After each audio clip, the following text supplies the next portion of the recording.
LeBron James fan? Yeah, LeBron, yeah. He tweeted about you? I did not. I did not. Good game. LeBron said that?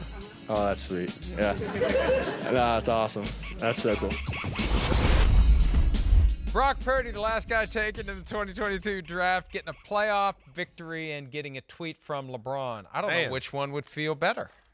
Well, the playoff victory, but then the icing on the cake is you're getting tweeted, by LeBron. That's pretty awesome right there. And look, I made this point on Saturday night that the Vikings know what's coming. Even if they beat the Giants, they know what's coming. It is an ass-kicking in San Francisco or Santa Clara because the 49ers are firing on all cylinders. And credit to the Seahawks for making it interesting. They actually took the lead at halftime. Right.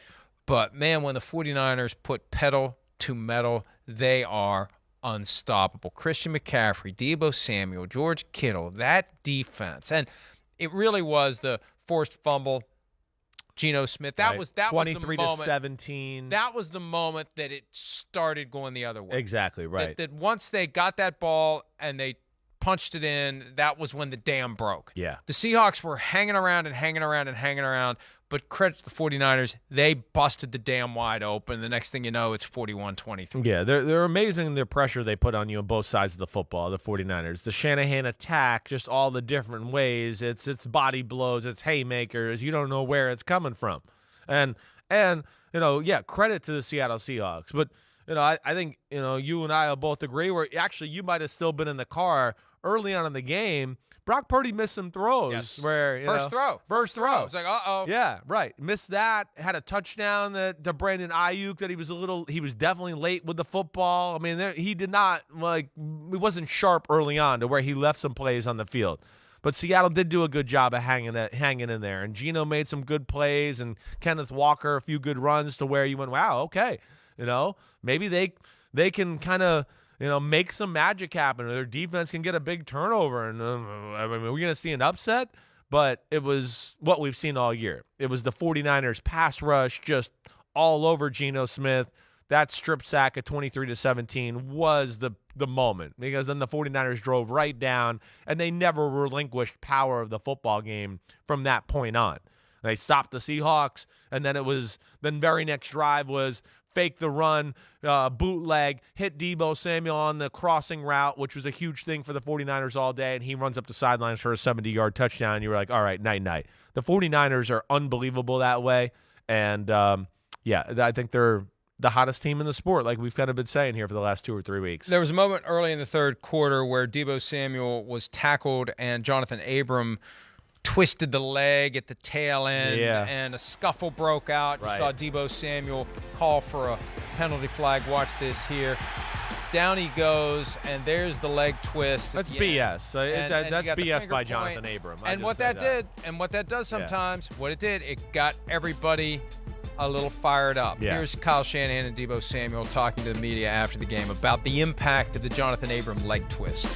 I was worried that he was hurt on it. I lost my mind a little bit on that. But yeah, I was real concerned that he was hurt on it. I didn't like how that looked. I thought it looked pretty bad, and the intent of the play. So I think that pissed a lot of people off. I think it pissed our team off, and I think you can kind of feel our team react to that after. I wish we were like that from the first play always, but sometimes when some stuff motivates the guys, I think it was cool to see us rally together, and I know Deebo was bothered, and it was cool he came back and answered. I stayed down a little because I almost lost my temper. And you can see the definition of our team of IGYB, I got your back. And then second half, they scored at the end of the fourth quarter, you can have it. But at the end of the day, I felt like that turned our team up a notch. And as you can see, we just went out there and made plays. And then you pretty much needed that time to get yourself under. Yeah, 100%. It hurt for sure, but in my mind, I was about to lose it. But I just kept calm, and just seeing how Kyle came off the sideline is true definition of our team. You think I can pull off that jacket? No, nor the chain or anything. I really like the jacket though. There's something about it where it kind of like it's so bright and the contrast is It's so sharp, crazy. it burns Right. your retinas. Yeah. Like if you stare at it too long, you're not going to be able to see. He can pull it off. He looks cool. I mean, that's cool on him. I ain't gonna look cool on you. I'm just gonna let you know right now. It ain't gonna work. I'm at the age. I mean, on that when he got hurt, the jacket that I slipped and fell on today, that actually works for me. Okay, good. As long as I'm not slipping and falling. Yeah, good. On Good old timer jackets work good for you. Thanks. All right, but yeah. I mean, hey, they are chippy. We know that. Yeah. They're emotional.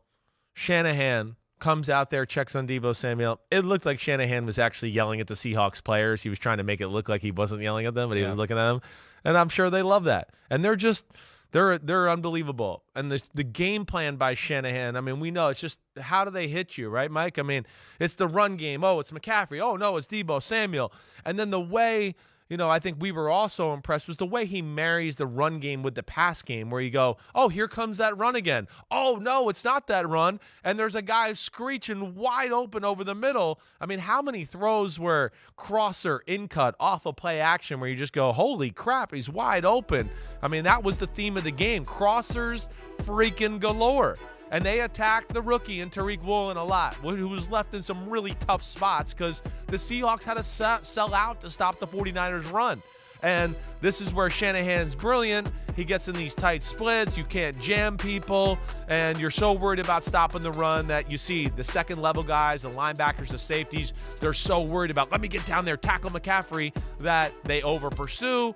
And Shanahan's amazing because he has a yin for every yang, a zig for every zag.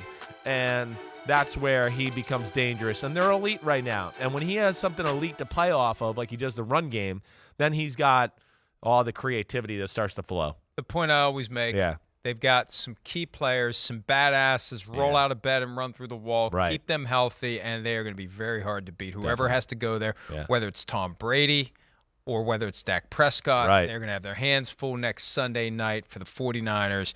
And we'll talk coming up. We don't have a whole lot of time left, but we got enough time to get you ready for the big one tonight. Big one. Somebody's going home and somebody's moving on to Santa Clara when the Cowboys. You like the Bucks, huh? I do like the Bucks. I like the Cowboys. I know. Well, maybe I'll get my retribution for last night, and maybe I'll like FaceTime you. All right. And bother you. Like I FaceTimed you.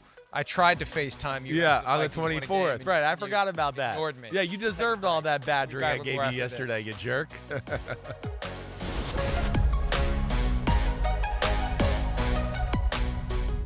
Hi, it's Mike Florio. Thanks for watching PFT on YouTube. Hit subscribe for the latest news and analysis from Pro Football Talk.